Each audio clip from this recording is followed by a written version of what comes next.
Okay, so we just finished watching that short video on the different government styles. So based on that video, how would you answer this question? What does it mean to live in a democracy? Do we still remember what does democracy refer to? Back there? A sort of government where there's a group of people that are ruling it and like everybody has a say kind of thing. Okay, so specifically a democracy is a type of system where everyone has a say. Okay, there's a different type of government structure, right? But everyone has a say more or less. So then what does it mean to live in a democracy? It means that you have a voice, hypothetically speaking. Okay. Okay, what are some words or things that come to mind when you think of the word government? Justin Trudeau. Justin Trudeau, right? Our Prime Minister. Renting. What? I don't know what you just said. What? What? Yeah, the N-word meant. What? Okay, let's make sure we're being appropriate in class. Thank you very much. What? Otherwise, Did I I'm not going to that? call on you. Like, go home. Okay, what comes to mind when you think of the word government? Anyone else? This is Power. Yep. Power. Okay, what else comes to mind? Politics. Are we done on this side of the room? I have no. Okay, no I'm one, so sorry. where no one is asking. Okay, that's enough. Thank you. Okay, one more. What else comes to mind when you think of government? Okay, something particularly they mentioned about our system of government. Okay, other than Justin Trudeau, who else? Trump. Sure, let's focus on Canada. Yeah. Is there just one person we vote for? No. What are the other people? What do we call them, generally speaking? Political parties or elected officials. MPs, members of parliament, right? They're also elected officials. Okay, so next couple of slides, next 3 slides, you'll have to take some notes. So a government is made up of the people, institutions, and practices put in place to manage the land. Okay, so the people are elected. The institutions might be things like we mentioned already, the judicial branch. I'm just covering the camera. Yeah. The judicial branch, which comes up with law, or the legislative branch comes up with laws or checks to see if they are, following the Constitution. The executive branch is the one that acts them out, puts them into place.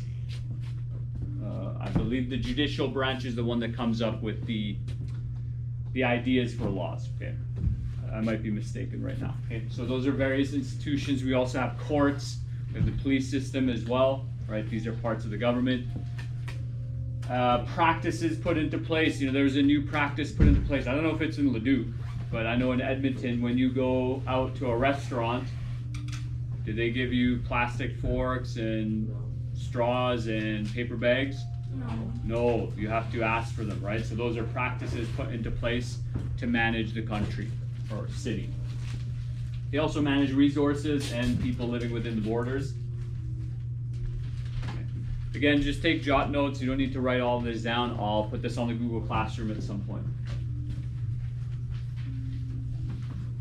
Ideally, a government makes decisions that benefit the people living inside the country.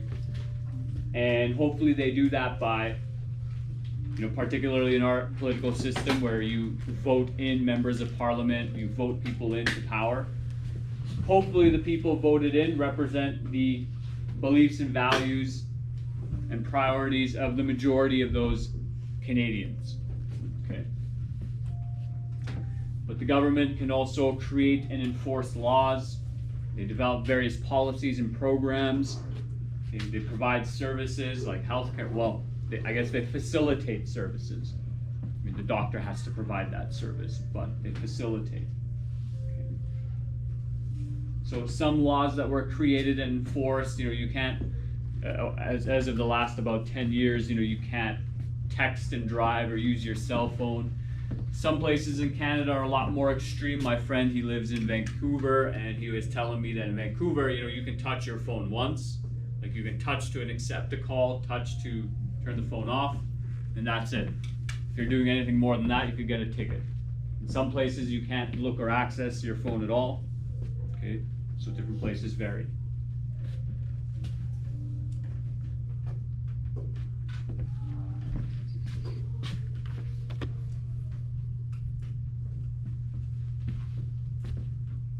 Different types of governments. So governments from around the world differ from one another. In America, things are slightly different than they are in Canada. Same with various governments in Europe. Okay. If you go to different parts of the world that are less developed, maybe they don't have democracy at all. They might have a dictatorship, an oligarchy, as was mentioned in the video. Okay, but the 5 main points here that they might differ from is their decision-making process. So in Canada, citizens, while a bill is being read and looking into being passed, citizens can speak on behalf of themselves, represent themselves or Canadians, and advise the government on what to do, whether or not they should pass or problems. Access to power. So in Canada, again, it's one of your constitutional rights. Any citizen over the age of 18 can become part of the political process. Okay, so Canadian citizens, none are limited. Potentially, I don't know, if they have like a criminal record, we might not want them in politics, but as far as I'm aware, any Canadian citizen can be part of the political process. The rights and freedoms that we have access to and granted to. Eventually, at some point, I'll give you all a copy of the Charter of Rights and Freedoms. Okay, and it'd be worthwhile to read through that, skim through it, understand what your rights and freedoms are as a Canadian. Rule of law, or the existence of it. So some countries, there is no rule of law. So some people get treated differently. Maybe some people can buy their way through the legal system.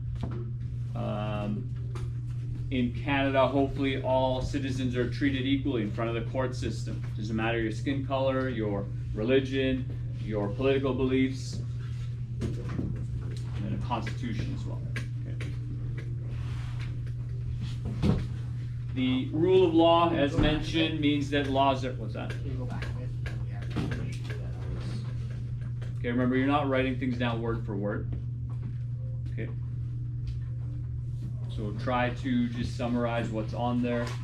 And again, keep in mind this slideshow is going to be on your Google Classroom, okay, if you want to look at it later to review.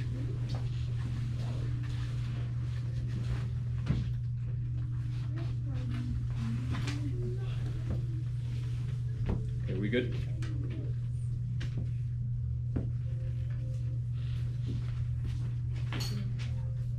Oh, oops, I went the wrong way. Okay, so this slide just re-emphasizes what I already said. Again, rule of law means that the law applies to everyone equally. Okay, so you can summarize it in that one sentence. The law applies to everyone equally. At least it should, right? It doesn't matter if you have lots of money, no money, if you're in politics, not in politics, if your mom or dad was so-and-so and such and such. If a country has rule of law, all of those people should be dealt with equally. Do we think that that is what happens in real life? A lot of us are shaking our head no. I would agree, and it is a bit unfortunate. It can certainly, if you have more money, you can hire a better lawyer, but if you're someone whose family or yourself are more influenced, maybe you can do more to circumnavigate the law, right?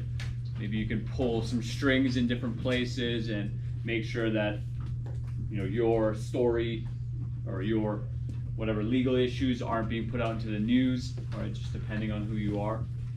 But ideally, everyone is equal in front of the law.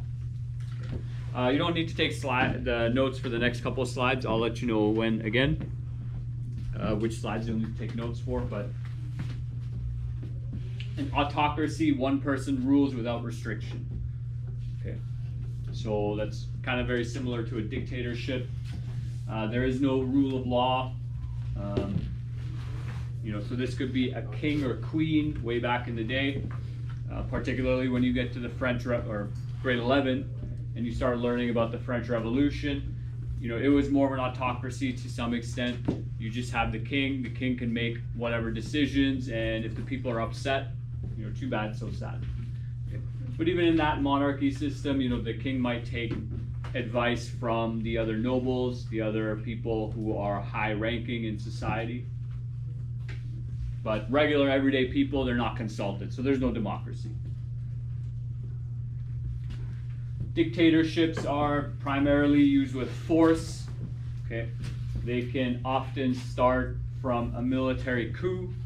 So the military, the general of the army decides that they're going to overthrow the government. That's one way a dictatorship could start. Another way could be, just the government. Particularly Hitler did this. His like kind of quasi-legal way of making himself the dictator, ruler of Germany. Regardless, even Hitler used a lot of physical force, a lot of threats and violence. He killed a lot of people, had a lot of people killed. Okay, he got rid of political opposition.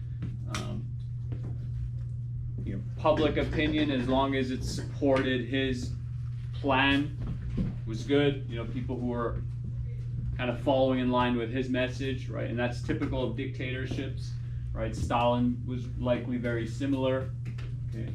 The Russian Soviet Revolution, the Communist Revolution, again, it was very violent. There was a degree of military takeover.